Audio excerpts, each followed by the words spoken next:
Bismillahirrahmanirrahim. Assalamualaikum warahmatullahi wabarakatuh.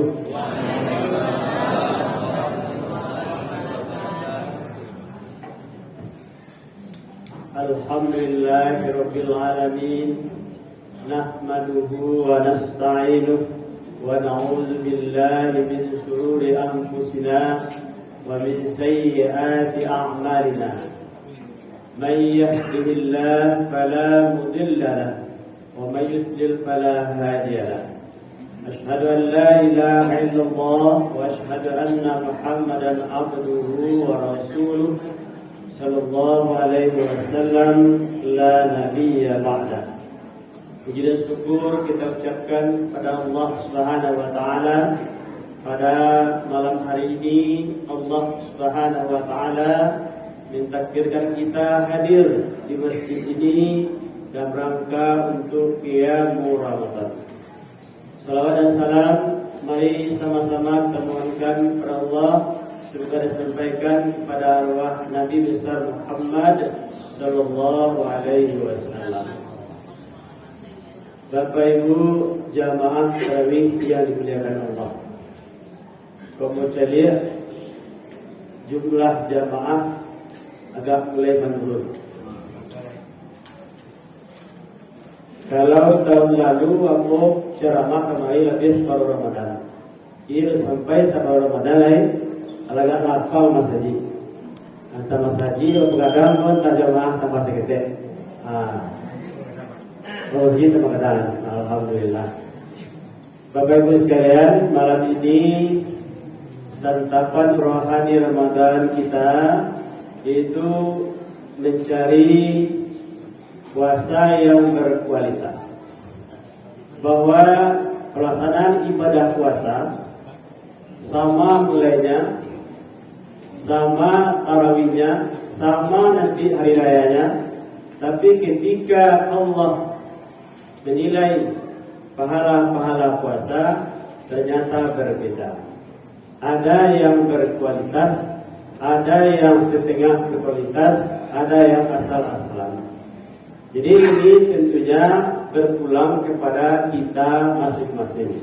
Kenapa? Inilah yang hari ini kita lihat. Seperti apa sebenarnya puasa-puasa yang berkualitas. Bahwa Allah Subhanahu wa taala sudah menjanjikan ampunan dan pribadi-pribadi yang bertakwa tentunya bagi orang-orang yang betul-betul melaksanakan ibadah puasa yang berkualitas. Sekarang kita lihat apa kriteria puasa-puasa yang berkualitas. Pertama yaitu ikhlas lillahi ta'ala. Jadi ikhlas itu tidak bisa hanya disebut, tapi terletak di hati. Nah inilah yang disebut dengan niat. Maka ketika kita beribadah, apapun ibadah kita, tidak hanya ibadah puasa, baik itu infak, sedekah, zakat, haji, umrah, sholat, baca Al-Quran, dan sebagainya, itu semuanya akan menjadi nilai di mata Allah ketika diawali dengan keikhlasan. Ujungnya lillahi ta'ala. Kalau awak salat, kan ada itu pernyataan awak. Inna sholati wa nusuki wa mahyaya wa mamati. Ujungnya apa? Lillahi rabbil alamin. Apa makna lillah itu? Hanya ikhlas karena Allah. Nah, itu yang perlu tujuan. Jadi itu juga kalau ibadah puasa. Kalau tidak ada di ujungnya lillahi rabbil alamin, lah mantap. Lalu apa kata Allah janjinya? Melalui hadis Rasulullah, "Man shoma Ramadan imanan wa ihtisaban, ghufira lahu ma taqaddama min dzambi." Siapa saja yang puasakan Ramadan karena keimanan dan penuh perhitungan, maka diampunkan dosa-dosa yang telah berlalu. Inilah puasanya orang-orang yang ikhlas. Bapak Ibu, kalau ikhlas, itulah puasa orang-orang yang beriman. Jadi puasa ini akan menjadi ringan ketika dilakukan oleh orang-orang yang beriman. Makanya Allah memanggil istimewa. Ya ayyuhallazina amanu. Bukan ya ayyuhan nas. Bukan ya ayyuhal insan. Bukan manusia, tapi dikhususkan untuk orang-orang yang beriman. Kenapa yang beriman? Karena kalau sudah iman berbicara, tidak ada yang bareng, ringan saja. Dan puasa yang kena iman akan melahirkan kesabaran. Apalah buah dari puasa?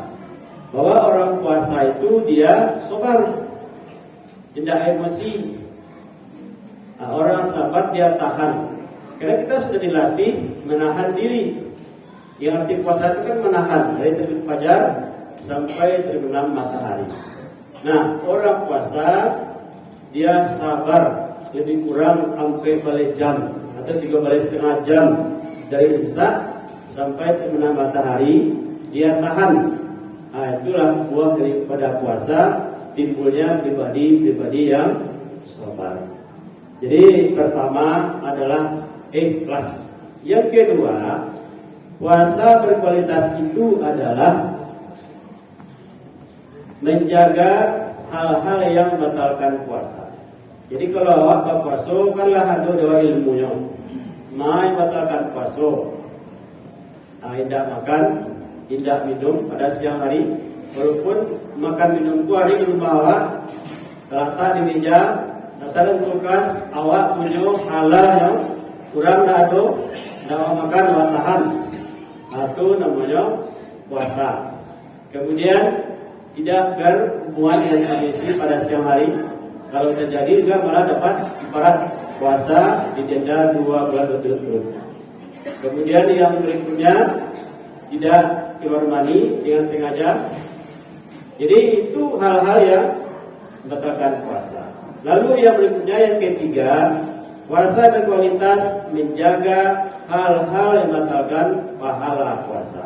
Bapak Ibu sekalian, untuk menjaga hal-hal yang membatalkan puasa mudah, karena orang tahu jalan. Tapi yang membatalkan pahala puasa inilah kadang-kadang awak tak kijul, tak lupa, tak lengah.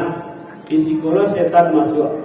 Jadi baik yang berupa perkataan maupun perbuatan, ini banyak yang merusak pahala puasa kita. Umpamanya pada siang hari kita mungkin tidak sengaja melihat di handphone ada gambar-gambar yang tidak boleh dilihat. Nah, ini merusak, berarti ini dosa mata. Kemudian mendengarkan orang lain yang mungkin sedang asik menggunjing, atau kita juga sebagai pelaku. Nah, ini semuanya akan merusak pahala puasa. Kemudian pada siang hari juga disebutkan berkata-kata kotor, kobacarui atau mungkin maduram atau baduto. Ada untuk perbuatan mungkin ada yang mengalih buah di pasar buah Bayo. Lajale buah asam, ditanya orang lain maniku de mani mana aku limo suliki aku limo solo macam-macam lah. Atau mungkin menjual bare. Bare lajale bare tu campur kacanya bare solo. Ko sama to ko lama ko petiga ciko ya. Bahkan dia mengalih nah. Itu kalau puasa rusak kalau puasa. Atau mungkin awak menimbang yang 1 kilo itu barang 10 on dan itu 9 on. Kan dah nampak ada orang tu, tak tahu je kan. Kecuali kalau yang dulu timbangnya cuma di rumah baru tahu. Kalau tak tahu loh. Tapi itu sesungguhnya termasuk perbuatan yang merusak pahala puasa. Apa kata Nabi? Kam min shaimin laisa lahu min siyamihi illa al-ju' wal atas. Jadi apa kata Nabi? Berapa banyak orang yang berpuasa tapi tidak dapat apa-apa dari puasanya, tidak dapat pahala, tidak dapat kebaikan, kecuali yang dapat hanya lapar dan haus. Sahabat bertanya, siapa itu ya Rasulullah? Itulah orang-orang yang tidak bisa menahan dirinya dalam berpuasa. Nya puasa, nya bertentu jo. Nya puasa, nya bergunjing jo, baru domba dan sebagainya. Nah, maka ini perlu kita jaga. agar puasa kita berkualitas dan berpahala. Bapak Ibu sekalian, termasuk meninggalkan hal-hal yang tidak berguna. Umpamanya apa-apa pada kali ngapuaso, baiklah duduk ke kalapau, dibuka dan minum. Apa yang main kali mau jam kan, pakai batu di sini. Itu termasuk perbuatan yang tidak berguna, merusak pahala puasa. Jadi ranca awak berzikir, membaca Al-Quran. Kenapa? Merugilah kita menyanyiakan waktu, karena Ramadan ini tidak ada jaminan kita bertemu Ramadan tahun depan. Ramadan disebut Syahrul Maghfirah, bulan ampunan. Disebut juga Syahrul Ibadah. Jadi kata Imam Ali bahwa membaca Al-Quran itu suatu pahala yang luar biasa ketika di luar Ramadan, dan dalam Ramadan dengan pahala berlipat ganda. Maka ranca awak mengaji baca Al-Quran daripada mana-mana sampai atau 5 jam, katanya malah kali ngapuaso. Atau mungkin anak muda kayak warga sudah sore keliling-keliling banyak dan nampak rusak puasa. Jadi ini termasuk mengurangi nilai-nilai puasa. Kalau kita ingin mendapatkan pahala yang berkualitas, maka jagalah hal-hal yang merusak pahala puasa. Kemudian yang berikutnya, yang keempat, bagaimana supaya puasa berkualitas kata Rasulullah, laksanakan amal-amal sunat atau qiyamul Ramadan. Seperti Bapak Ibu yang hari ini hadir ke masjid, itu sebenarnya barek ujian. Karena pandai orang menek diri awak, itu ketika siang hari panen, awak awi panen bakal aja, pas kebuku kadang-kadang atau kontrol, bapak minum banyak-banyak. Bapak SPS diberi cindu, diberi air kami muda, diberi otot talu, rata-rata sinan onde bapak saudara. Tentu sana nanti diberi nasi lebih yang rata sandana. Itu akibatnya awak talambe sholat maghrib. Sholat maghrib yang 7:30 baru sholat. Setelah itu sambunglah balik, nampai bicara lalu makan nilai yang suruh balik. Kok nafsu namanya. Akibatnya lain tiba di masjid, betul ada menjadi tapi duduk pas anda. Sudah tu lain, maka balik. Itu tidak salah. Setan awak ya tidak terkontrol. Jadi kalau itu rumus, kalau kau tidak tegar, itu akan dua. Jadi benda itu jadi jadi perlu dimenek. Rasulullah berbuka, Rasulullah itu berbuka dengan sebuah kurma. Pero kurma Rasulullah itu kadang dari dua lain. Jadi siap makan kurma, minum air, sholat jamaah ke masjid. Itu lapang korea. Insya Allah tak apa-apa. Setelah itu pulang apa dia? Baru makan nasi ketek. Beko lah sudah makan sekete minum air, sebagai masjid lain itu nyaman sama masjid. Insya Allah tidak mengantuk sama mimpi pada. Pulang tahu beko dia sudah sekete lain. Itu tuh pada sepeda kokoh saya kan, ada apa? Tapi begitu baru mulai langsung ditembak lepas, habis adanya, beko rapah adanya. Jadi itu perlu dimenek diri awak dalam berbuka. Jadi kata Rasulullah, laksanakan hal-hal yang sunat. Apa amal sunat Rasulullah Ramadan? Pertama, Rasulullah menganjurkan untuk makan sahur, ditakhirkan sahur. Kemudian disegerakan berbuka. Kemudian Rasulullah melaksanakan qiyamul Ramadan. Datang ke masjid, laksanakan sholat tarawih berjamaah. Bapak di rumah tuh bare apa ibu?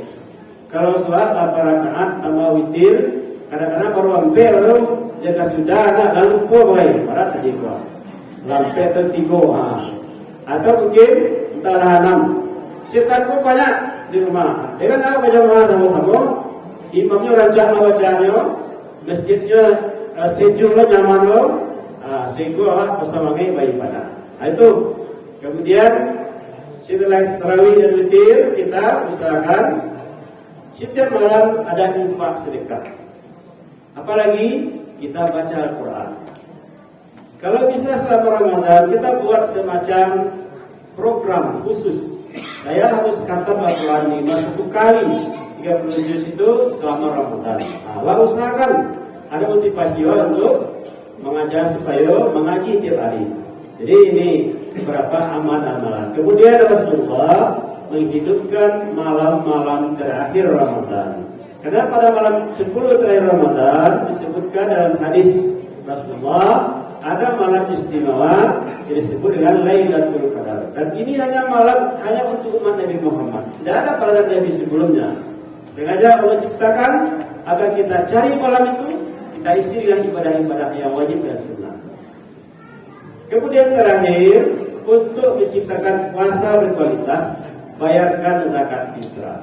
Jadi zakat fitrah itu tidak terpisah dengan puasa, termasuk salah satu untuk menyampaikan pahala puasa kita kepada Allah Subhanahu wa taala. Apa kata Rasulullah? Zakatul fitri tuhratul lis-shaimi wa tu'matul lil masakin. Nah, zakat fitrah itu gunanya untuk membersihkan diri orang-orang berpuasa dan juga untuk memberi makan orang-orang miskin. Pada hadis lain disebutkan bahwa zakat fitrah itu wajib dibayar dan akan tergantung pahala umat Muhammad antara langit dan bumi, benas samawati wal ardh, sampai dibayarkan zakat fitrah. Nah, jadi jangan nanti awal puasa sebulan lupa bayar zakat, anak sampai pahala puasa. Itu hadis sahih. Jadi puasa seorang hamba tergantung pahalanya antara langit dan bumi sebelum dibayarkan zakat fitrah. Jadi untuk itu dari awal-awal ini kami ingatkan, mari sama-sama kita mulai menghitung-hitung. Kalau bisa dibayarkan, capek. Ya, mudah-mudahan kita sampai umur kita di akhir Ramadan.